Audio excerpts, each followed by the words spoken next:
నమస్తే, very good morning. This is Manoj, BRK the first edition. ఇవాళ news పేపర్లో వచ్చినటువంటి ప్రధాన అంశాలను చూసే ముందు లైవ్లో మనతో పాటు senior journalist analyst Bandaru Rammohan Rao garu join అవుతారు. రామ్మోహన్ రావు గారు, గుడ్ మార్నింగ్, నమస్తే. రైట్, ముందుగా ఈనాడు ఆంధ్రప్రదేశ్ దినపత్రిక తీసుకుందాం. ప్రధానంగా ఆంధ్రజ్యోతి దినపత్రికలో మనకు ఆంధ్రప్రదేశ్ పేపర్లో ప్రధానంగా స్పీడ్ పెంచాలి, 18 నెలల్లో రాష్ట్రాన్ని పట్టాలెక్కించాం అంటూ ఏపీ సీఎం చంద్రబాబు నాయుడు చెప్పుకొస్తున్నారు. నిన్న ఉన్నతాధికారులతో సమావేశంలో పలు కీలక నిర్ణయాలు కూడా తీసుకున్నారు. 2025లో మనకు మంచి జరిగింది, 70 కొత్త పథకాలను అమల్లోకి తెచ్చాం. వచ్చే ఏడాది జూన్ నాటికి పోలవరం పూర్తి, ఆ తర్వాత సాగునీటిలో ఏపీఏ మేటి, ఇతర రాష్ట్రాలకు నీళ్ళిచ్చే స్థితికి చేరుతాం. కార్యదర్శులు హెచ్ఓడీల సదస్సులతో ప్రధానంగా సీఎం చంద్రబాబు స్పష్టీకరణ చేశారు. మంత్రులు, శాఖల కార్యదర్శులతో సమీక్షా సమావేశంలో ఏపీ సీఎం చంద్రబాబు నాయుడు నిన్నటి రోజున సమావేశమయ్యారు. దాదాపు పోలవరం ప్రాజెక్టు 67% పూర్తయింది, కేవలం ఇంకా 33% పూర్తి కావాల్సి ఉంది. పోలవరం ప్రాజెక్టు పూర్తయితే ఆంధ్రప్రదేశ్కు జీవనాడి ఈ ప్రాజెక్టు. మనం ఎవరితో పోటీ పడాల్సిన అవసరం లేదంటూ కూడా నిన్నటి రోజున ఉన్నతాధికారుల సమావేశంలో సీఎం చంద్రబాబు నాయుడు చెప్పుకొచ్చారు. ఎలా చూడొచ్చు అంటారు ఈ వార్తని, బండారు రామ్మోహన్ రావు గారు? మనోజ్, మీకు అట్లాగే బీఆర్కే న్యూస్ ప్రేక్షకులకు నమస్కారం, శుభోదయం. మంచిది అంటారు, ఎందుకంటే స్పీడ్ పెంచాలని 2 ఏళ్ల తర్వాత, దాదాపు 20 నెలల తర్వాత నిర్ణయించారు. మంచిది అంటారు, ఎందుకంటే ఇప్పటిదాకా ఆ వరకు గిల్లి కజ్జాలు, మాటల మీద మాటలు, మంటలు, ఒక పథకాన్ని గత పథకాన్ని వీళ్ళు విమర్శించడం, వీళ్ళ పథకాలను వాళ్ళు విమర్శించడం చూస్తున్నాం. అమరావతి నుంచి మొదలుకొట్టి పోలవరం దాకా. ఇవి కాకుండా ఇతరత్ర అంటే మనకు మెడికల్ కాలేజీల విషయంలో కానీ రోజు ఒక వివాదం రాజుతుంటారు. ఈ దశలో 20 నెలల తర్వాతనైనా ఒక రకంగా చెప్పాలంటే పోయిన సంవత్సరం సమీక్షించుకున్నారు. మొదటి 20 నెలల్లో అధికారంలోకి వచ్చినాక మొదటి 6 నెలలు కుదురుకోవడానికి వచ్చి టైం పట్టింది. ఎందుకంటే కూటమి ప్రభుత్వానికి గతంలో జరిగిన విధ్వంసం చూసుకుంటే 5 ఏళ్ల విధ్వంసాన్ని మనం సరి చేయాలంటే ఒక 6 నెలలు మనకు కూడగట్టుకోవడానికి అవసరమైంది. కానీ గత సంవత్సరంగా అవసరమైనంత స్పీడ్ పెరగలేదు అంటున్నాడు. ఎందుకంటే స్పీడ్ పెంచాలని ఆయన చంద్రబాబు నాయుడు గారు అన్న మాటలో డిజైన్ ఉన్నది, అది వాస్తవం కూడా. ఎందుకంటే స్పీడ్ లేదు అన్నప్పుడు మాత్రమే స్పీడ్ పెంచాలంటుంది కదా. ఇప్పుడు 60 కిలోమీటర్ల స్పీడ్లో వెళ్తున్నాం, 85 కిలోమీటర్ల స్పీడ్లో వెళ్ళాలి కదా. ఫస్ట్ క్లాస్ వచ్చింది 60తో ఆగొద్దు కదా, ర్యాంకు రావాలి కదా. అట్లా వారు అన్నమాట నిజం. వారు మన అధికారులను, మంత్రులను అందరినీ ఉత్సాహపరిచారు, ఉత్తేజపరిచారు కూడా. స్పీడ్ పెంచాలంటే ఆయన అన్న 2 విషయాలు కూడా పట్టించుకోవాలి. ఒకటేమో పోలవరం స్పీడ్ పెంచాలి, లేకపోతే 27 కాదు 28 కూడా పూర్తిగా తగ్గిన పర్వాలేదు. దానిలో కూడా గిల్లి కజ్జాలు పెట్టుకుంటున్నారు చంద్రబాబు నాయుడు గారు. అనవసరంగా ఇప్పుడు పోలవరం, మన బనకచెర్ల అని, పోలవరం, నల్లమల సాగర్ అని, దీనివల్ల ఏమైందంటే మళ్ళీ పీఠముడి పడే అవకాశం ఉంది. మొదలు పోలవరం పూర్తి చేసుకుంటాం, ఆ తర్వాత మిగతా అంటే బాగుండేది నా ఉద్దేశం. ఎందుకంటే పోలవరం పూర్తి చేసుకున్న తర్వాత, నీళ్లు ఆపుకున్న తర్వాత మనం దేన్ని ఎట్లా వినియోగించుకుంటాం దేనిది వేరు, కానీ మొదలే ఆ పీఠముడి వేసుకుంటే అటు తెలంగాణ అభ్యంతరం చెప్తుంది, ఇటు ఆంధ్రప్రదేశ్ లో రకరకాలుగా రాయలసీమ వాళ్ళు ఒకరు అంటున్నారు, ఉత్తరాంధ్ర వాళ్ళు ఒకరు అంటున్నారు. మరి ఇది సరైనది కాదు. ఒకటి. రెండోది ఏంటంటే అమరావతి స్పీడ్ కూడా పెంచాలి. ఎందుకంటే అమరావతిలో కూడా ప్లాట్ల ఏదైతే రైతులకు ప్లాట్లు అప్పచెప్పమని జరుగుతూనే ఉంది. 60-70% ఇప్పటికి పూర్తయింది అంటున్నారు. మిగతా వివాదాలు కూడా తీర్చాలి, వీధి పోటు సమస్యలు తీర్చాలి, లేకపోతే కొందరికి ప్లాట్లు సరిగ్గా వాళ్ళకు అవసరమైనంత రాలేదు అనే మాట కూడా వస్తుంది. కోర్టు కేసులు మళ్ళీ పడుకుని చూడాలి. అట్లా ఇంకో 7 గ్రామాల్లో వాళ్ళు ల్యాండ్ పూలింగ్ 2 మొదలు పెట్టారు, అది కూడా వివాదాస్పదమైంది. ఒకటే మనకి కావాల్సింది, ఏదైతే మన కోర్ ఏరియా ఉందో, కోర్ రాజధాని ఏరియా ఉందో దాన్ని డెవలప్ చేసుకునే పని చేసి 2028 కల్లా శాశ్వత రాజధానిగా అమరావతి ఉండేట్టు చేయాలి. 3వది మనకు దుగ్గరాజపట్నం, రామాయపట్నం పోర్టులు పూర్తి చేసుకోవాలి. అంటే గాలి ఉన్నప్పుడు మాత్రమే తూర్పారబట్టాలి, లేకపోతే ఏంటంటే వచ్చే 3 ఏళ్ల తర్వాత ఎవరికెవరు చెప్పలేం కదా. ఇక్కడైనా అక్కడైనా కేంద్రంలో ప్రభుత్వాలు మారచ్చు, రాష్ట్రాలు మారచ్చు, ఏమైనా కావచ్చు. కానీ ఈ సయోధ్య ఉండకపోవచ్చు, ప్రభుత్వం మారకపోయినా సయోధ్య ఉండకపోవచ్చు. గతంలో చూసాం కదా, మోడీతో గొడవ పెట్టుకున్న తర్వాత 2 ఏళ్ల తర్వాత ఏమైంది, 2019 కన్నా ముందు ఏమైంది చూసినాం మనం. అందుకనే ఇప్పుడు వాళ్ళకు మన అవసరం ఉంది, మనకు వాళ్ళ అవసరం ఉంది. వీలైనంత వరకు కేంద్ర రాష్ట్ర ప్రభుత్వాల సజావుగా ఉన్నప్పుడు ఇప్పుడు ఆంధ్రప్రదేశ్ అభివృద్ధికి ఒక మంచి అవకాశం అంటున్నాను. అంటే ఇనుమును కదా వేడి ఉన్నప్పుడే సాగదీయాలన్నట్టు ఇప్పుడు రాజకీయ పరిస్థితులు సక్రమంగా ఉన్నప్పుడే సాగదీస్తే మంచిది. అనవసరంగా ఇప్పుడు జగన్నామస్మరణ వీడి చేయొద్దు. వాళ్ళు ఎట్లా ప్రతిపక్షాలు ఎట్లా చేస్తుంటాయి, మనను విచ్చగొట్టాలని, మిమ్మల్ని పూర్తిగా అది చేయాలని, కొత్త వివాదాలు సృష్టించకుండా చేసుకుంటే మంచిది. ఇప్పుడు మళ్ళీ జిల్లాల పునర్విభజన మళ్ళీ మొదలు పెట్టుకొని మొన్నటి దాకా అదొక ఎపిసోడ్ నడిచింది. ఇప్పుడైనా సరే పట్టాలు మీకు ఎక్కింది కదా, ఏ స్పీడ్ అందుకోవాలి, ఏ స్పీడ్ లో పోవాలంటే ఇవాళ బుల్లెట్ ట్రైన్ స్పీడ్ లో పోవాలి. అంటే యుగం మారుతుంది, రాజకీయాలు మారుతున్నాయి, వీరంత త్వరగా వెళ్తే అన్న గోల్ చేరుకోవడానికి ఉంటుంది. 2029 ఎన్నికల్లో ఇది మేము చేశాం. రాజధాని మన రాష్ట్ర విభజన 15 ఏళ్ళు అయింది. అప్పటికే 15 ఏళ్ల తర్వాత మేము సాధించామని చెప్పుకోవడానికి వీలుంటుంది. రేపు ఎన్నికల్లో కూడా ప్రజలను ఒప్పించుకోవడానికి వీలవుతుంది. చంద్రబాబు నాయుడు గారు అన్న ఏదైతే విజన్ ఉందో, విజన్ 2047కి అందుకోవడానికి ఈ 3 ఏళ్లే చాలా కీలకమైన నేను. రైట్, నెక్స్ట్ మరో వార్తను చూస్తున్నాం. పిఎస్ఎల్వి C-62 రాకెట్ ప్రయోగం విజయం విఫలమైంది. ప్రధానంగా దానికి సంబంధించినటువంటి వార్తను మనం చూస్తున్నాం. గురి తప్పిన ఇస్రో విజయం. పిఎస్ఎల్వి C-62 రాకెట్ ప్రయోగం విఫలమైంది. 3 దశల వరకు సాఫీగానే ప్రయాణం కొనసాగింది. ఆ తర్వాత 3వ దశ నుంచి 4వ దశలోకి వెళ్ళేటువంటి క్రమంలో అది క్రమక్రమేణా తగ్గుతూ వచ్చినప్పటికీ ప్రధానంగా అది అక్కడ టెక్నికల్ ప్రాబ్లం అనేది ఉన్నటువంటి నేపథ్యంలో ప్రధానంగా అక్కడ ఉన్నటువంటి ఇస్రో చైర్మన్ నారాయణ కూడా చెప్పుకొచ్చారు. దానిపైన పునఃపరిశీలన చేసుకుంటామంటూ కూడా చెప్పుకొస్తున్నారు. 4వ దశ ప్రారంభంలోని గతి తప్పింది. పిఎస్ఎల్వి ప్రయోగాల్లో వరుసగా 2వ ఓటమి. ఇక EOS-N1 సహా 16 ఉపగ్రహాలను కోల్పోయిన ఇస్రో 2026లో తొలి ప్రయోగంలోనే గట్టి ఎదురు దెబ్బ తగిలింది. డేటాను విశ్లేషిస్తున్నామని ఇస్రో చైర్మన్ వి నారాయణన్ తెలియజేస్తున్నారు. ఎలా చూడొచ్చు అంటారు? నేను ఎప్పుడు చెప్తుంటాను, అంటే ఆ శాస్త్ర సాంకేతిక రంగాల్లో మనకు ఆకాశానికి అంతరిక్షంలోకి వెళ్తున్నాం. ఒక్కోసారి రాజకీయాలలో అభిప్రాయం అవుతున్నాడు. కానీ 2 సార్లు పాపం గత 2025 ఒకసారి PSLV-6, ఇప్పుడు మళ్ళీ 2వ సారి విఫలమైంది. మొన్న విఫలమైన తర్వాత మళ్ళీ కొంత ఆధునీకరణ చేసి సాధ్యమైనంత వరకు శాస్త్రీయ సాంకేతిక లోపాలు లేకుండా చేసే ప్రయత్నం చేశారు. కానీ 2వ సారి విఫలమైన అంటే వైఫల్యాల పునాది మీదనే విజయాలు ఉంటాయి. ఎప్పుడు కూడా వైఫల్యం లేకుండా పునాది ఉండదు. ఒకసారి ఫెయిల్ అయితేనే మరొకసారి గట్టిగా ప్రయత్నం చేస్తాం. అది కూడా 2వ సారి ఫెయిల్ కావడం వల్ల నారాయణ గారి నిన్న పాపం లైవ్ లో ఆయన మాట్లాడుతుంటే ఆ ఆవేదన కనపడ్డది. ఈ ఆవేదన నుంచే, ఈ కసి నుంచే విజయాల వైపు పోతారనుకుంటున్నాను. ఇప్పటికి కూడా ఇస్రో సాధిస్తున్న విజయాలు తక్కువే కావు. ఈ 2 వైఫల్యాలు అది విజయాలను తక్కువ కూడా చేయలేమంటున్నారు. ఆకాశానికి ఎత్తిన తర్వాత, అంటే ఆకాశ హార్మ్యానికి చేరుకున్న తర్వాత ఒక్కోసారి పక్కన లోయ కనపడుతుంది, పడిపోతాం కూడా అది అదురుకోవడంలో. కానీ పడిపోయినంత మాత్రాన మనం కలత చెందొద్దు, నిరాశపడద్దు. ఇస్రోకి మనం పూర్తి స్థాయిలో నైతిక మద్దతు ఇవ్వాల్సిందే. మరిన్ని విజయాలు సాధించాలని, ఈ వైఫల్యం పునాదిగా చేసుకొని మరొక మెట్టు నిర్మించుకొని పైకి వెళ్ళాలని కోరుకుందాం. వారు ఒక రకంగా చెప్పి ఆవేదనతో చెప్పారు. కానీ సాంకేతికంగా ఏదైనా పొరపాటు జరగవచ్చు. ఒక సెకండ్ అటు ఇటు అవుతే ఇంకో రకంగా ఉంటది. ఇదైతే 3వ స్టేజ్ దాకా వెళ్ళి మరి వైఫల్యం చెందింది. రాకెట్ అనుకున్న కక్షలో ప్రవేశపెట్టలేకపోయారు. కానీ ఇప్పుడన్నా ఇది 2026లో వైఫల్యం కావచ్చు. 2026లో అనేక విజయాలకు ఇది నాంది ప్రస్తావన అవుతుందని నేను అనుకుంటున్నాను. రైట్, నెక్స్ట్ మరో వార్తను చూస్తున్నాం. ఇప్పటికే సంక్రాంతి పండగకి తెలుగు రాష్ట్రాలు ఇప్పటికే సిద్ధమయ్యాయి.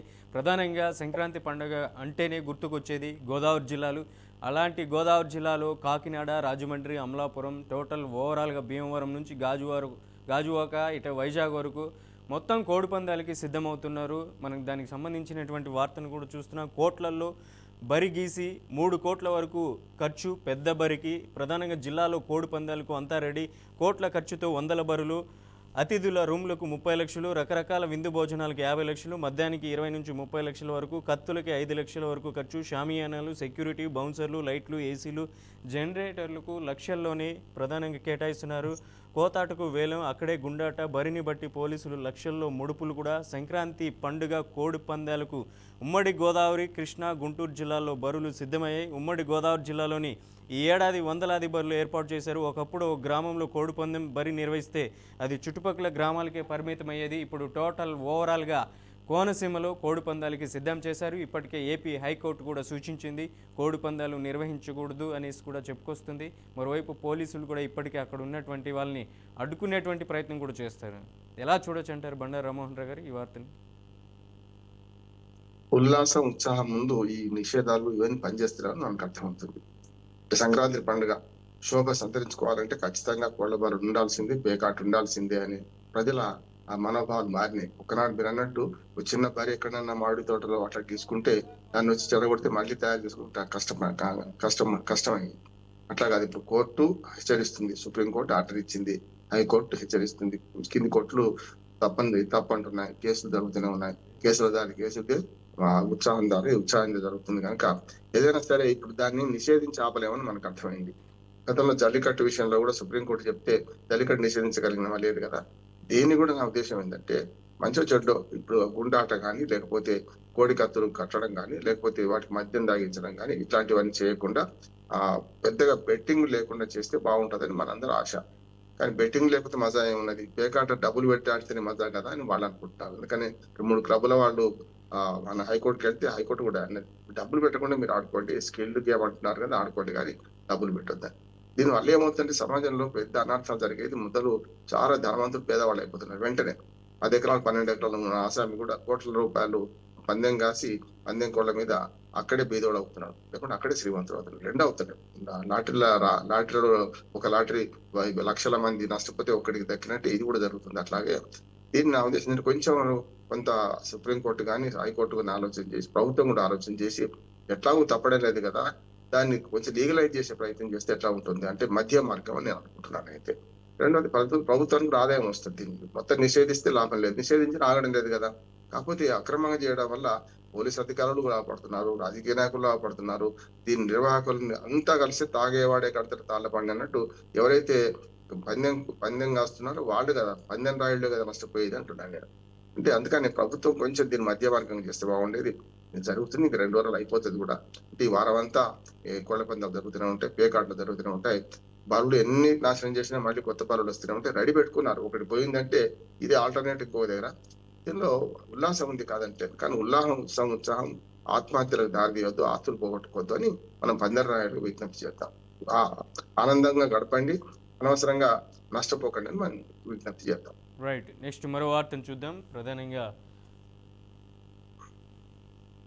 ఆంధ్రజ్యోతి తెలంగాణ తీసుకుందాం. తెలంగాణలో ప్రధానంగా జిల్లాల డీలిమిటేషన్ ప్రక్రియ చేపట్టబోతున్నారు. దానికి సంబంధించినటువంటి వార్తను మనం చూద్దాం. జిల్లాల హేతుబద్ధీకరణకు కమిషన్ సుప్రీంకోర్టు లేదా హైకోర్టు రిటైర్డ్ జడ్జితో ప్రధానంగా ఏర్పాటు చేయబోతున్నామంటూ కూడా సీఎం రేవంత్ రెడ్డి చెప్పుకొస్తున్నటువంటి పరిస్థితి ఉంది. ఇక పునర్వ్యవస్థీకరణ డిమాండ్లపై అధ్యయనం కూడా చేపట్టబోతున్నాం. రాష్ట్ర వ్యాప్తంగా పర్యటించి అభిప్రాయాలను చేయబోతున్నామంటూ కూడా 6 నెలల్లో నివేదిక తీసుకొని హేతుబద్ధీకరణ చేస్తాం, జిల్లాలు మండలాలను పెంచం, తగ్గించం, పేర్లను మార్చం. ప్రధానంగా దానికి సంబంధించినటువంటి వార్తను మనం చూస్తున్నాం. ఎలా చూడొచ్చు అంటారు బండారు రామ్మోహన్ రావు గారు? సీఎం రేవంత్ రెడ్డి కూడా చెప్పుకొస్తున్నప్పటికీ ప్రధానంగా సికింద్రాబాద్ ఏదైతే మనం తెలంగాణ రాష్ట్రంలో హైదరాబాద్ తర్వాత అంతటి పేరు వినపడే సికింద్రాబాద్, ఆ సికింద్రాబాద్ను తీసుకెళ్లి మల్కాజ్గిరిలో కలుపుతారంటూ కూడా ఒక పెద్ద చర్చనీయాంశమైంది తెలంగాణ రాష్ట్రంలో. దానికి సంబంధించినటువంటి ప్రతిపక్షాలు కూడా విమర్శలు చేస్తున్నాయి. తలసాని శ్రీనివాస్ యాదవ్ జనవరి 17వ తారీఖు నుంచి ఉద్యమ కార్యాచరణ కూడా చేపడతానంటున్నారు. ఎలా చూడొచ్చు అంటారు? హుస్నాబాద్ అనే పేరుని తెర మీదకి తీసుకొని వస్తున్నారు. అందులో హుస్నాబాద్ని జిల్లా చేయాలి. మరోవైపు ఉన్నటువంటి మెదక్ జిల్లాలో ఏదైతే గతంలో సిద్దిపేట జిల్లా ఉన్నటువంటి దాన్ని కూడా పేరు మార్పులు చేర్పులు చేయాలంటూ కూడా ప్రభుత్వం దగ్గర నుంచి ఒక వాదన అయితే వినపడుతుంది. ఏం చెప్తారు? ఒకవేళ జిల్లాల పునర్వ్యవస్థీకరణ చేపడితే ఆంధ్రాలో జరిగిన విధంగా తెలంగాణలో కూడా ఇక్కడ కూడా జరిగే అవకాశాలు ఉంటాయి. రెడ్డెచ్చ మొదలాడు అన్నట్టు ప్రతిసారి కూడా ఇట్లా పాలకులు మారినప్పుడల్లా జిల్లాకి మార్చుకుంటూ పోతే దానికి అంతు పంతు ఉండదు. గతంలో తెలుగు సినిమాలో పాట ఉంది, ఏ జిల్లా మీది అని ఇప్పుడు వెతుక్కోవాల్సి వస్తుంది. అంటే ఇప్పుడు జిల్లాల మార్పు తక్కువది కాదు. గతంలో 100 సంవత్సరాలు జిల్లాల పేర్లు అట్లాగే ఉన్నాయి. కొత్త జిల్లా ఏర్పడాలంటే 50 సంవత్సరాలు, 30 40 సంవత్సరాలకు ఒక జిల్లా ఏర్పడ్డది. గతంలో నేను చదువుకుంది 20 జిల్లాలు మాత్రమే ఆ ఉమ్మడి ఆంధ్రప్రదేశ్ లో. తర్వాత ప్రకాశము, విజయనగరం జిల్లాలు ఏర్పడడానికి 10 సంవత్సరాలు ఉద్యమాలు చేయాల్సి వచ్చింది. అట్లాగే రంగారెడ్డి జిల్లా ఏర్పడడానికి కూడా టైం పట్టింది. ఆ 3 జిల్లాలు ఏర్పడడానికి సుమారు 50-60 ఏళ్ళు పట్టింది. అంతకుముందు ఖమ్మం జిల్లా వరంగల్లో ఉండేది, ఏది ఉమ్మడి వరంగల్ జిల్లాలో. అప్పుడు కూడా టైం పట్టింది 56 కన్నా ముందు. ఇట్లా చూస్తే 4 జిల్లాలే కొత్త పేర్లు వచ్చినాయి గత 100 ఏళ్ల క్రితం చూసుకుంటే. కానీ ఇవాళ జరుగుతుంది ఏంది? ప్రతి 5 ఏళ్లకు ఒకసారి ఇట్లా జిల్లాలు మార్చుకుంటే కష్టం. అందుకని రేవంత్ రెడ్డి గారు ఒక మంచి, మీరు చదివిన దానిలో ఒక మంచి మార్పు ఏంటంటే, నిన్నటిదాకా ఆలోచన వేరుంది, ఏది పడితే చేద్దాం అనుకున్నారు, జిల్లాల సంఖ్య తగ్గించమన్నారు, అట్లాగే జిల్లాల పేర్లు మార్చమన్నారు. దీనికి దృష్టికాన అవుతే బాగుంటది. కానీ చాలా సార్లు జరిగింది ఏంటంటే, అల్లుడుకో జిల్లా, కొడుకో జిల్లా అన్నట్టు గతంలో చిన్న జిల్లాలు 2 నియోజకవర్గాలకు ఒక జిల్లా చేసిండు. సిరిసిల్ల అటువంటిదే, జనగాం అటువంటిదే, గద్వాల అటువంటిదే, అట్లాగే నారాయణపేట అటువంటిదే. ఇట్లాంటివి చాలా జరిగినాయి. కొన్ని చోట్లనేమో చాలా లాంగ్ డిస్టెన్స్ వెళ్లాల్సి వచ్చింది. ఉదాహరణకు ఒక జిల్లా 2 జిల్లాలు చేస్తే బాగుండేది. ఇప్పుడు గతంలో నల్గొండ జిల్లా ఉందంటే 2 జిల్లా. నల్గొండ జిల్లాలో చెప్తే 3 జిల్లాలు అయినాయి. అటు పక్కన సూర్యాపేట, ఇటు పక్కనేమో మన నల్గొండ పాత్ర అట్లా ఉండిపోయింది. యాదాద్రి భువనగిరి ఒకటి 3వది ఏర్పడేది. అప్పటికైనా పెద్దగానే ఉంది కదా. చూస్తుంటే కొన్ని జిల్లాల పేర్లు మార్చకుండా ఏదైతే మన భౌగోళిక సరిహద్దులు కొంత మారిస్తే మంచిది. ఇప్పటికైనా కొన్ని సలహాలు తీసుకోవాలి. వారి బేస్ లైన్ ఏర్పాటు చేసుకుంటే మంచిదే. సికింద్రాబాద్ జిల్లా విషయంలో మాత్రం తలసాని శ్రీనివాసరావు ఇవన్నీ సమర్థిస్తున్నాను నేను. సికింద్రాబాద్ తీసుకెళ్లి మల్కాజిగిరిలో కలపడం అంతకంటే దుర్మార్గం ఏం లేదు. దీన్ని సికింద్రాబాద్, హైదరాబాద్ 2 జిల్లాలు వేయాలంటారు. మల్కాజిగిరి పేరే తీసేయాలంటారు గట్టిగా మాట్లాడితే. మొదటి నుంచి అప్పుడు జిల్లాలు విభజన కూడా అన్నాను నేను. హైదరాబాద్ జిల్లాలో దాదాపు 1 కోటి జనాభా జిల్లాల హైదరాబాద్ జిల్లా అంటే మనకు జిహెచ్ఎంసీ పరిధి కాదు, పాత హైదరాబాద్ జిల్లా 15 నియోజకవర్గాలు ఉన్నాయి అందులో. హైదరాబాద్, సికింద్రాబాద్ జిల్లాలు వేరు చేస్తే ఏమవుతుంది? అట్లాగే మున్సిపాలిటీ వార్డుల విభజన కూడా జరుగుతున్నప్పుడు కార్పొరేషన్ల విభజనలో కూడా హైదరాబాద్, సికింద్రాబాద్ వేరు మున్సిపల్ కార్పొరేషన్ ఏర్పాటు చేయాలి. రంగారెడ్డి జిల్లాను కూడా మీరు అందులో కలపొద్దని రంగారెడ్డి జిల్లా వాసులు కూడా అంటున్నారు. దాన్ని కూడా నా ఉద్దేశం రంగారెడ్డి జిల్లాను అటువేరు చేసి హైదరాబాద్ వేరు, మా సికింద్రాబాద్ వేరు, మున్సిపల్ కార్పొరేషన్ జిల్లాలు వేరు చేస్తే ఇంకొక జిల్లా సంఖ్య పెరుగుతుంది. నష్టం లేదు. సికింద్రాబాద్ పేరును పూర్తిగా మర్చిపోయేటట్టు చేయొద్దు అనేది ఈ ప్రతిపక్షాల వాదంతో ఏకీవిస్తున్నాను. ట్యాంక్ బండ్ ఇవతల సికింద్రాబాద్ జిల్లా, ట్యాంక్ బండ్ అవతల హైదరాబాద్ జిల్లా చేస్తే అయిపోతుంది. అట్లానే మున్సిపల్ కార్పొరేషన్ కూడా మధ్యాహ్నం 5 కార్పొరేషన్లు, తూర్పు, పడమర, ఉత్తరం, దక్షిణ కార్పొరేషన్లు చేస్తే ఏ కార్పొరేషన్ కూడా 100కి మించి మీకు కౌన్సిలర్ సీట్లు, మన కార్పొరేటర్ సీట్లు ఉండవు. ఏదైనా సరే ఒక మాట కట్టుబడి ఉండి ఈ ఉన్న జిల్లాల పేర్లు ఇట్లాగే ఉంచి పరిధులు మార్చి ఏదైనా దూరభారం అయితే వాటిని చేస్తే బాగుంటది. అంతవరకు కమిషన్ పనితీరు పరిమితి చేస్తే మంచిగా ఉంటది. ఒక మాట అయితే అనుమానానికి వస్తే తత్వం బోధపడ్డది. జిల్లాల పేర్లు మారిస్తే చాలా నిజంగా రణరంగం అయితే అగ్నిగుండం అవుతుంది. కనుక పేర్లు కొత్త పెట్టిన పేర్లు మార్చకండి. ఉన్న పేర్లలో దాన్ని ఎట్లా సవరణ చేస్తే బాగుంటది, సరిహద్దులు అంటే బాగుంటది. రైట్. రామ్మోహన్ రావు గారు, ఈ జిల్లాలకు సంబంధించినటువంటి ఏదైతే డీలిమిటేషన్ ప్రక్రియ చేయాలనేసి తెలంగాణ ప్రభుత్వం భావిస్తుందో దానికి సంబంధించినటువంటి ప్రతిపక్షాల వాదనలు ఏ విధంగా ఉన్నాయో చూద్దాం. ప్రధానంగా దానికి సంబంధించినటువంటి వార్తను మనం చూస్తున్నాం. జిల్లాను ముట్టుకుంటే అగ్గి పుట్టిస్తాం. మాజీ మంత్రి కేటీఆర్ వనపర్తి, గద్వాల, నారాయణపేట ముట్టుకొని చూడండి. కేసీఆర్ ప్రజల ఇంటి గడప దగ్గరికి కలెక్టర్లు, ఎస్పీలను తీసుకొచ్చారు. జిల్లాలను రద్దు చేస్తే ఊరుకుంటారా? పాత బాస్కు కోపం వస్తుంది. కేసీఆర్కు పేరొస్తుందనే పాలమూరును రేవంత్ పూర్తి చేయడం లేదు. సర్పంచుల సన్మాన కార్యక్రమంలో బీఆర్ఎస్ వర్కింగ్ ప్రెసిడెంట్ కేటీఆర్ ఘాటు వ్యాఖ్యలు చేశారు. ఎలా చూడొచ్చు అంటారు బండా రామ్మోహన్ రావు గారు ఈ వార్తని? ఇంత ఘాటు వ్యాఖ్యలు అవసరం లేదు, కానీ ఆయనకు సమస్య ఏంటంటే మిగతా పేర్లు అన్నారు కానీ సిరిసిల్లది కూడా రద్దు చేస్తామని రేవంత్ రెడ్డి గారు అన్నారు. అది సంగతి. సిరిసిల్ల కూడా పోతుంది అని చెప్పారు. సిద్దిపేటనేమో పేరు మార్చి హుస్నాబాద్ చేద్దామని, హుస్నాబాద్ పేరు మార్చమని పొన్నం ప్రభాకర్ ఎప్పుడు అడగలేదు. ఆయన ఉమ్మడి కరీంనగర్ జిల్లాలో మేము ఉండేవాళ్ళం, మమ్మల్ని కరీంనగర్ జిల్లాకు మార్చమంటున్నాడు. అది కూడా తప్పే, ఎందుకంటే భౌగోళికంగా చాలా కష్టం. కరీంనగర్ నుంచి హుస్నాబాద్ కరీంనగర్ దగ్గరే ఉండొచ్చు. సిద్దిపేట కూడా అంతే కదా, అంత దూరం ఉంది కదా. హుస్నాబాద్ నుంచి కరీంనగర్ 40 కిలోమీటర్లే, ఇటు పక్కన 40 కిలోమీటర్లే. కనుక ఇది సరైనది కాదు. ఇంకా దూరం అవుతారు కూడా కరీంనగర్ వాళ్ళు. ఉన్నదాన్ని కొంచెం చిన్న మండలాలు కానీ కొన్ని గ్రామాలు కానీ వాడు ఏమంటున్నారంటే ఈ జిల్లాల సరిహద్దులు ఏర్పాటు చేయడంలో మనకు అన్యాయం జరిగింది అంటున్నారు. అది సరి చేస్తే బాగుంటది. మనం చూసాం కదా, మనం ఆంధ్రప్రదేశ్ లో కదా 3 జిల్లాలు అనుకున్నారు, 2 జిల్లాలు ఏర్పాటు చేశారు. అన్నమయ్య జిల్లా పేరును మార్చకుండానే రాయచోటి నుంచి మదనపల్లికి మార్చారు. అటువంటిది ఏమైనా ఉంటే తప్ప ఇప్పుడు హుస్నాబాద్ జిల్లా కేంద్రం చేయడం చాలా సాధ్యం కాదు. ఎందుకంటే సిద్దిపేట మొదటి నుంచి ఉమ్మడి మెదక్ జిల్లాలో పెద్ద పట్టణం, కష్టం కూడా. ఎందుకంటే ఇంకొక మాట కూడా చెప్పొచ్చు మనకు, ఇప్పుడు ఆల్మోస్ట్ అన్ని జిల్లా కేంద్రాలు కొత్తవి కట్టేసింది ఆల్రెడీ. ఇంటిగ్రేటెడ్ కలెక్టరేట్ కాంప్లెక్స్లు ఆల్మోస్ట్ కట్టేసింది. 1-2 జిల్లాలు తప్ప చాలా జిల్లాల్లో పూర్తి అయినాయి. అక్కడ తెలంగాణ విగ్రహ ప్రతిష్ట కూడా మొన్ననే ఆవిష్కరణ కూడా రేవంత్ రెడ్డి గారు చేశారు కదా, ఒకటే రోజు 9 జిల్లాల్లో ఒకే రోజు ఈ తెలంగాణ తల్లి విగ్రహాలు ఆవిష్కరణ చేశారు. దీన్ని మార్చవద్దు.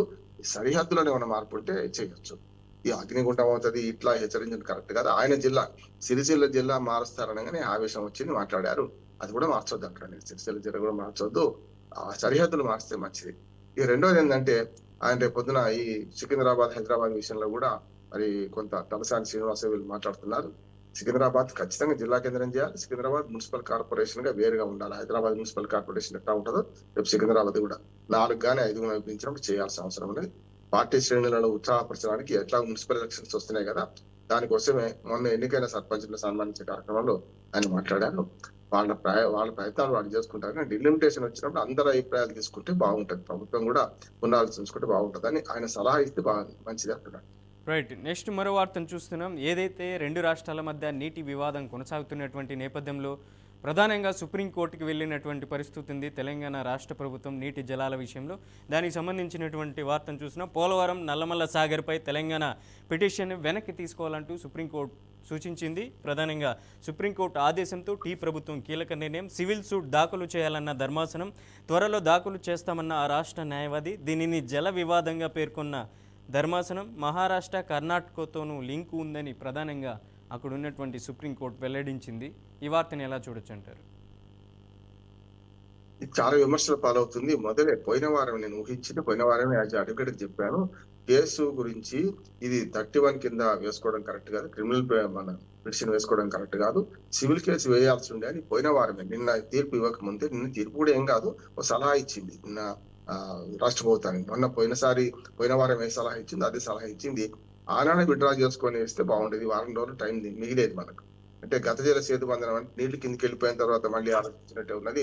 ఇంతమంది అడ్వకేట్లను మన అభిషేక్ సింగ్ అట్లాంటి సీనియర్ అడ్వకేట్ పెట్టుకొని స్వయంగా మన నీటిపారుదల శాఖ మంత్రి ఉత్తమ్ కుమార్ రెడ్డి గారే అక్కడికి వెళ్ళి చేస్తుంటే నీ మొహం బాగాలేదని ఇదివరకు చెప్పింది. మనకు సామెత ఉంది, దుర్మార్గమైన సామెత.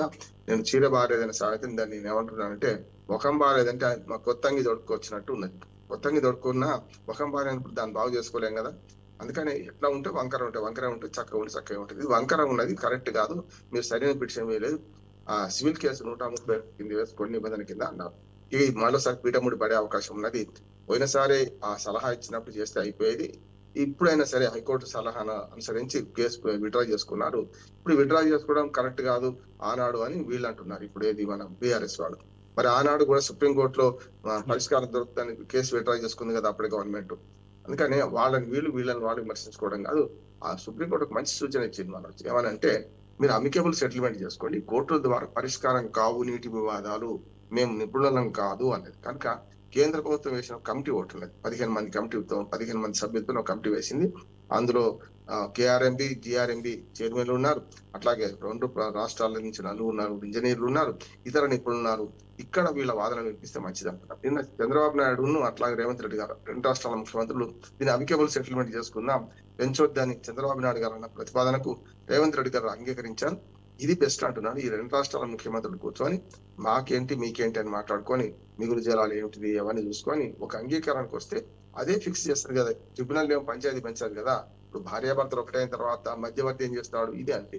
ఒక 2 రాష్ట్రాల ముఖ్యమంత్రులు, 2 రాష్ట్రాల ప్రతిపక్షాలు కూడా ఏకంగా ఆలుంటున్నాడు. ఇప్పుడు గిలికజ్జాలు ఇట్లా కొనసాగాలి, మొత్తం ఇంకో 10 ఏళ్ళు కొనసాగాలంటే అప్పుడు ఏం చేయాలి. కొన్నిసార్లు ప్రతిపక్షాలు సహకరించకపోవచ్చు, కానీ ప్రభుత్వాలుగా ఉండి ఒక నిర్ణయం తీసుకొని ఇద్దరు కూడా ఇప్పుడు మన 3వ కమిటీ ఒకటి ఉంది కదా, కేంద్ర ప్రభుత్వం వేసిన కమిటీ, ఆ కమిటీ దగ్గరికి వెళ్ళి ఇది మాది అది మాది అంటే మధ్యవర్తిగా ఒక ప్రతిపాదన కానీ వీటిని అంగీకరించే అవకాశం ఉంది. నీటి వివాదాలకు చెక్ పెట్టుకుంటే తప్ప మనం ముందు 2 రాష్ట్రాలు అభివృద్ధి చెందే అవకాశం లేదు. అన్నిటికంటే రాజీ మార్గం అంటాం కదా, విన్ సొల్యూషన్ కావాలంటున్నారు. 0 సమ్ గేమ్ ఆడకండి. మీకు లాభం అయితే మాకు నష్టం, మాకు లాభం అయితే మీకు నష్టం.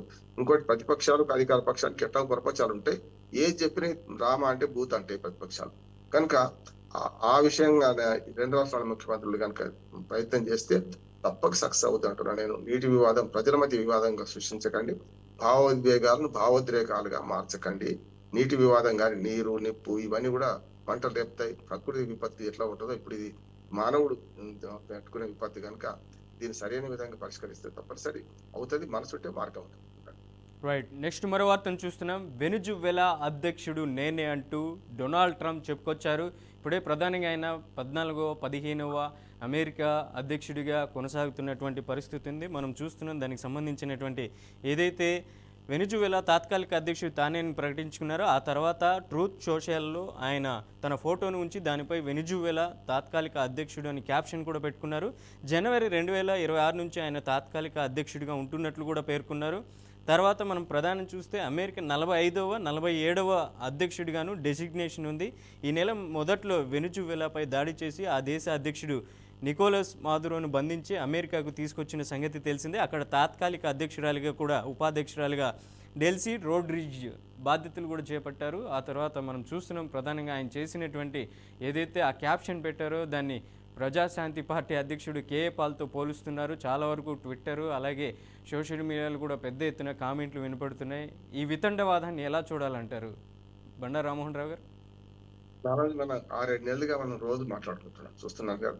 నేను ఎప్పటి నుంచో ప్రజాశాంతి పార్టీ పాల్గొనలో దీన్ని పోలుస్తున్నాను నేను. అంటే నవ్వి పోదురు గాక నాకేటి సిగ్గన్నట్టు ప్రపంచం యుద్ధాలు నేనే ఆపిన అంటాడు. ప్రపంచంలో అందరిని నేనే చేశారు. ట్విట్టర్ ద్వారా లేకపోతే తుపాకీ రావడానికి తెలంగాణలో అంటారు. ట్విట్టర్ ద్వారా అంటాం మనం. అట్లా మాట్లాడుతున్నారు, ట్రంప్ అంటున్నారు. అంటే ఇంకా అనుభవానికి వచ్చిన బుద్ధి రావడం లేదు. మనం చూసాం కదా, జో బైడెన్ హయాంలోనే మన ఆఫ్ఘనిస్తాన్ లో 30 ఏళ్ళు ఇది విధ్వంసం సృష్టించి 30 ఏళ్ళు అక్కడ తిష్ట వేసి కూర్చొని వెనక్కి తిరిగి తోక ముడిచి వెనక్కి వచ్చారు కదా. తోక ముడిచి వెనక్కి వచ్చారు అక్కడ. అంటే అక్కడ ఆయుధాలు అక్కడే విడిచిపెట్టి, యుద్ధ టాంకులు అక్కడనే విడిచిపెట్టి తీసుకొచ్చుకోవడానికి కూడా టైం లేకుండా వెనక్కి మాట్లాడారు. గతంలో రష్యా, ఇప్పుడు అమెరికా 30 ఏళ్ళు ఆఫ్ఘనిస్తాన్ మీద పెత్తనం సాగించి ఇదేమైంది. ఇది కూడా అంతే అక్కడ. వీళ్ళు నేను అధ్యక్షుడిని మన వెనిజులాకి అంటున్నాడు కదా, మరి ఆమె ఏం చేస్తారు, ఫిలిపిన్ రోడ్రిగ్స్ ఏం చేస్తారు, ఆమె ఉపాధ్యక్షులుగా ఉంటదట. అంటే గమ్మత్తుగా ఒక దేశ అధ్యక్షుడిని నేనని ఇంకో దేశ అధ్యక్షుడు ప్రకటించుకోవడంత హాస్యాస్పదమైన సంఘటన ఇంకోటి ఏం లేదు. అందుకనే డొనాల్డ్ ట్రంప్ పిచ్చి చేష్టలో ఇది ఒక భాగం అంటున్నాను. రెండోది ఏంటంటే చిన్న దేశాలనేమో ఇట్లా కబళించి చేసుకోవడం, అన్నిటికంటే అసలు మొత్తం మూలసూత్రం ఈ అన్నిటి కూడా ఏంటంటే పిచ్చితనం కూడా కాదు, దానికి మార్గం ఉన్నది, దానికి మనకు ఒక లక్ష్యం ఉన్నది అంటున్నాం. ఒకటేమో ఈ మొత్తం చమురు దేశాలను స్వాధీనం చేసుకోవడం, దాని ద్వారా వాటి మీద పెత్తనం చేయడం, చమురును స్వాధీనం చేసుకోవడం ద్వారా డాలర్ రేట్ను పెంచుకునే ప్రయత్నం చేయడం, డాలర్ విలువను పెంచుకునే ప్రయత్నం చేశాం. మూడోది ఏంటంటే యుద్ధ మన పరికరాలను అమ్ముకోవడం, రక్షణ పరికరాలు అమ్ముకోవడం ద్వారా ప్రపంచ పోలీసుగా వ్యవహరించడం, అట్లా యుద్ధాన్ని ప్రోత్సహించడం, అంతర్ యుద్ధాన్ని ప్రోత్సహించడం, ఇది వాళ్ళ ప్లాన్. అంటే ప్రపంచం అంతా అల్లకల్లమైనా సరే నేను సేఫ్ గా ఉంటాం అనుకుంటున్నారు, తప్పు. ప్రపంచం అల్లకల్లం ఉండి మనం కూడా అల్లకల్లం ఉన్నట్టే తప్పు. మనకు జరుగుతుంది అదే కనుక ఇవాళ డొనాల్డ్ ట్రంప్ చేస్తున్న చర్యలు ప్రపంచానికి పెద్ద నష్టకరం అంటున్నాను. ఎంతమంది చెప్పినా సీతయ్య ఎవరు చెప్పిన వినడానికి చేస్తున్నారు. వెనిజులాలో కూడా అంతర్యుద్ధం మొదలైంది, అమెరికాకు వ్యతిరేకంగా పోరాటం చేస్తున్నాం అంటున్నారు. ఇక ఇరాన్ లో చూస్తే మనం చూస్తూనే ఉన్నాం. పెద్ద దేశాల వైపు ఏమో సుంకాల యుద్ధం, చిన్న దేశాలు అయితే కబడించే యుద్ధం చేస్తున్నారు. ఇది సరైనది కాదు. భద్రతా మండలి, ఐక్యరాజ్య సమితి ఇట్లాంటి అంతర్జాతీయ సంస్థలు విఫలమైన సందర్భంలో మళ్ళీ కొత్తగా ప్రపంచ శాంతి కోసం ఖచ్చితంగా ఏదైనా ఒక వ్యవస్థ ఏర్పడాల్సిన అవసరం ఉంది. దానికి మళ్ళీ ఒకసారి ఐక్యరాజ్య సమితిలో తీర్మానం చేసి కొత్త సంస్థలు పుట్టుకొస్తే బాగుంటుంది. ఇప్పటికే కొత్తవి చాలా వచ్చినాయి. బ్రిక్స్ కానీ, G7 కానీ, G20 కానీ, సార్క్ దేశాలు కానీ ఎవరికి వాళ్ళు చేసుకుంటారు. కానీ ప్రపంచవ్యాప్తంగా ఒక ఐక్యరాజ్య సమితి స్థానంలో మరొకటి రావాలి, శక్తివంతంగా ఉండాలి. ఎవరి చేతిలో ఉండకుండా శక్తివంతంగా ఉండేటట్టు చేసుకుంటే మంచిది. డొనాల్డ్ ట్రంప్ పిచ్చి పనులు ఇంకొక 3 ఏళ్ళు భరించాల్సిందే అక్కడ. అమెరికా ప్రజలు వాళ్ళ నెత్తి మీద వాళ్ళ భస్మాసుర హస్తం పెట్టుకున్నారు. డొనాల్డ్ ట్రంప్ పేరు మీద పెట్టుకున్నారు వాళ్ళు. ఎందుకంటే ఒకసారి అనుభవించిన వాళ్ళే, 2017 నుంచి 2021 దాకా అనుభవించిన వాళ్ళే కదా. మళ్ళోసారి ఆయనను గెలిపించుకున్నారంటే అమెరికా ఆర్థిక స్థితి కూడా చాలా అధ్వానంగా ఉంది. ఊపరి శర్వాణి అందరి పరేషాని అన్నట్టు తప్ప ఏం లేదు. వాళ్ళ పన్నుల డబ్బులతో యుద్ధాలు చేస్తున్నారు, వాళ్ళ పన్నుల డబ్బులతో ఇట్లా దేశాలను స్వాధీనం చేసుకుంటున్నారని వాళ్ళు పెద్ద ఎత్తున ఉద్యమిస్తున్నారు. లక్షలాది మంది రోడ్ల మీదకి వచ్చినా కూడా వాళ్ళ సంగతి తనకు తెలియడం లేదు. కనుక డొనాల్డ్ ట్రంప్ ఇంకొక 3 ఏళ్ళు భరించాల్సిందే. ఈ 3 ఏళ్ళు ఎంత విధ్వంసం సృష్టిస్తారో కూడా మనకు అందుబాటులో చూద్దాం ఏం జరుగుతుంది. రైట్. బండారు రామ్మోహన్ రావు గారు, ఇవాళ న్యూస్ పేపర్లో వచ్చినటువంటి అంశాలపై మీ విశ్లేషణ అందించినందుకు ధన్యవాదాలు. Thank you so much. ఇది ఇవాళ ది ఫస్ట్ ఎడిషన్. రేపటి ఫస్ట్ ఎడిషన్లో మళ్ళీ కలుద్దాం. చూస్తూనే ఉండండి BRK న్యూస్.